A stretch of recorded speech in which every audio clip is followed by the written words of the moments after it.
कृपया ध्यान रखें कि इस चैनल में सभी की सभी जो जानकारी है वो शैक्षिक और शुभकामनात्मक उद्देश्यों के लिए है। इस यूट्यूब चैनल में प्राप्त किसी भी जानकारी को वित्तीय सलाह, कानूनी सलाह या तो व्यक्तिगत सलाह के रूप में नहीं लिया जाना चाहिए। जय हिंद दोस्तों। अर्जेंटीना कंट्री के अंदर प्राइमरी प्रेसिडेंट जो इलेक्शन है उसके अंदर जाविर मिली ने यहाँ पर विन किया है इलेक्शन को।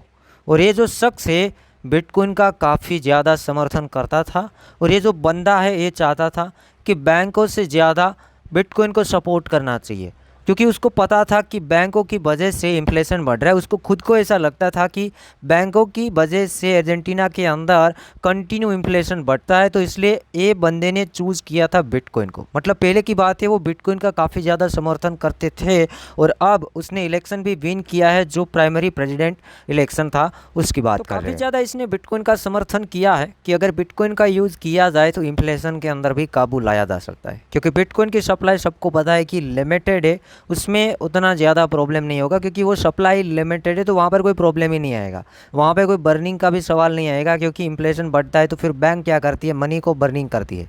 बर्निंग का मतलब ये होता है कि पैसा वापस खींचने के लिए वो ब्याज के अंदर बढ़ोतरी करती है, लोन महंगे करते हैं ताकि पैसा वापस आ जाए। और प्रॉब्लम क्यों होता है, मनी प्रिंटिंग, वो सभी लोग जानते हैं। अब यहाँ पर बात करें अर्जेंटीना के अंदर 2023 का जो आंकड़ा है, जो रीच किया है इन्फ्लेशन 147%। इसलिए यहाँ पर ये भी कहा जा रहा था कि इस दिसंबर के अंदर एक नए प्रेसिडेंट को चुनना चाहती थी एक कंट्री। अब यहाँ पर आप देख रहे हो प्राइमरी जो प्रेसिडेंट है वो बन चुके हैं। जो हम शख्स की बात कर रहे हैं उसका नेम भी हम जान चुके हैं, जाविर इसका नेम है और ये बिटकॉइन का समर्थन करता है। तो एक अच्छी अपडेट है। हम दिन में ही कुछ बातें करते थे कि 2024 के यूएस के जो इलेक्शन है वहाँ पर भी ये हो सकता है कि कोई ऐसा बंदा अगर आ गया जो बिटकॉइन को चाहता है, तो कुछ चीज़ और ही होंगी। वो बंदे की वजह से काफ़ी और कंट्री के अंदर भी इम्पैक्ट जाएगा, क्योंकि यूएस जो मैन कंट्री है उसको सभी कंट्री फॉलो करती है। अगर यूएस के अंदर ही ऐसा कोई बंदा आ गया, जैसे हमने दो बंदे की बात की थी, डोनाल्ड ट्रंप ऑफिशियली खुद होल्ड करता है, और हम कैंडिडेट की बात की थी जो रोबोट एफ कैनेडी है। दो शख्स की हमने बात की थी कि वो क्रिप्टो को काफ़ी चाहते हैं और वो प्रेसिडेंट का जो इलेक्शन है वो लड़ सकते हैं। अगर उनमें से कोई आ गया तो आप समझ सकते हो कि क्या होगा क्रिप्टो करेंसी का। नेक्स्ट न्यूज़ की ओर चलते हैं तो कोइनबेज ऑफिशियली लॉन्च हुआ है कनाडा के अंदर। ऑफिशियली कोइनबेज कनाडा के अंदर लॉन्चेस हो चुका है। नेक्स्ट यहाँ पर हम बात करेंगे तो अर्जेंटीना जो सेंट्रल बैंक है उसने इंटरेस्ट रेट 118% तक रेज किए हैं। अब देखिए इतना ज़्यादा इंटरेस्ट रेट है, हो क्या रहा है। तो बिटकॉइन इसलिए सतोशी नाकामोटो ने बनाया है। तो अर्जेंटीना एक छोटा सा कंट्री, बट अगर बड़े कंट्री के अंदर ऐसे प्रॉब्लम आना स्टार्ट हो गए तो उसका सॉल्यूशन क्या है। लोग जो समझते हैं पता है कि वो बिटकॉइन है, क्योंकि उसका सप्लाई लिमिटेड है, पूरा डिसेंट्रलाइज है, किसी का उसके ऊपर कंट्रोल भी नहीं है, तो कोई उसके साथ छेड़छाड़ भी नहीं कर सकता है। तो इतने सारे रेट अगर कहीं और बढ़ते तो उसका सॉल्यूशन एक ही है, वो है बिटकॉइन।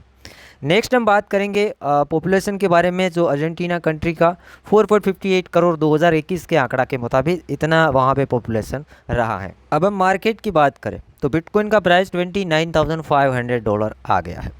फिलहाल ये न्यूज़ आने के बाद मार्केट के अंदर एक ग्रीन कैंडल भी बनता हुआ हमें नज़र में आया है। तकरीबन बिटकॉइन चल रहा था 29,200 और चला गया 29,700। ये मान के चलो $500 के आसपास हमें जंप देखने को मिला, जैसे अर्जेंटीना की ओर से एक अपडेट आती है, क्योंकि वो बिटकॉइन का समर्थन करने वाला बनता है। तो आप समझते हो छोटा कंट्री में इतना इम्पैक्ट आया है $500 का, अगर बड़े कंट्री में ऐसा कुछ होता है। आप देख लीजिएगा 1 बाय 1 जो कंट्री के अंदर इलेक्शन हो रहे, ज़्यादातर वही हो रहा है कि वहाँ पर वही प्रेसिडेंट या तो पीएम बनता है जो बिटकॉइन का या तो क्रिप्टो का समर्थन करता है। ऋषि सुनक के बारे में आप जानते हैं, वो भी बिटकॉइन का समर्थन करते थे और यूके के अंदर वो क्रिप्टो का हब बनाने चाहते थे, तो वहाँ पर वो प्रेसिडेंट बन गए। भले वो इंडियन है बट वहाँ पर बने हैं और वो क्रिप्टो का समर्थन करते हैं। तो धीरे धीरे ऐसे लोग आ रहे हैं जो क्रिप्टो के अंदर ऑलरेडी है। बड़े कंट्री में अगर कोई ऐसा आ गया तो पूरा बाजी पलट जाएगा, क्योंकि जो लोग नेगेटिव बोलते वो फिर नहीं हो पाएगा। बड़ा कंट्री अगर कोई बड़ा एक्शन ले लेगा तो फिर दूसरी कंट्री को उसको फॉलो करना पड़ेगा। आप जानते हो कि अगर अमेरिका कोई बड़ा कदम लेता है तो उसका इम्पेक्ट पूरे वर्ल्ड के अंदर काफ़ी सारी कंट्री के अंदर जा सकता है। तो देखते आने वाले टाइम के अंदर, फिलहाल तो मैं इलेक्शन देख रहा हूँ कि ये सभी इलेक्शन आने वाले हैं, फिर हाई पॉसिबिलिटी है कि ऐसे कोई लोग आते हैं तो बिटकॉइन के अंदर कुछ और ज़्यादा अच्छा हमें देखने को मिल सकता है। तो उम्मीद करता हूँ वीडियो समझ आया होगा। लाइक करना, शेयर करना, चैनल को सब्सक्राइब करना और एक कमेंट भी कर देना।